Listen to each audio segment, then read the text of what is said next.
بخارا کا ایک حاکم بڑا سخت ظالم تھا۔ ایک دن وہ اپنی سواری پر چلا جا رہا تھا۔ راستے میں ایک کتا نظر پڑے جس کی خارش ہو رہی تھی اور سردی نے اس کو بہت ستا رکھا تھا۔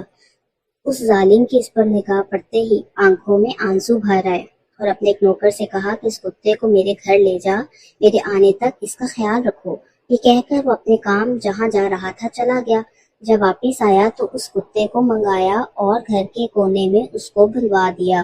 اس کے سامنے ٹکڑا ڈالا، پانی رکھوایا اور اس کے بدن پر تیل ملوا کر ایک کپڑے کی جھول اس کے اوپر ڈلوائی۔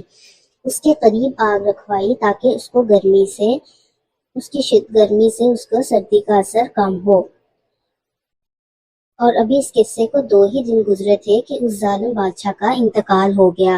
ایک بزرگ جو اس کے مظالم اور اس کی حالت سے خوب واقف تھے، اس کو خواب میں دیکھا۔ اس سے پوچھا کہ کیا گزری؟ اس نے کہا، حق تعالی شانہ نے مجھے اپنے سامنے کھڑا کیا اور فرمایا کہ تو کتا تھا، یعنی کتوں جیسے کام کرتا تھا، انسانوں جیسے کام نہیں کرتا تھا، اس لیے ہم نے بھی ایک کتے ہی کو تجھ کو دے دیا، یعنی اس کی خارش والے کتے کو تمہیں دیا تاکہ تم اس کی ذمہ داری کو پورا کرو، اور جب تمہیں ہم نے وہ دیا تو تم نے اس کا خیال رکھا، تو ہم نے اس کی وجہ سے تمہاری بخشش کر دی۔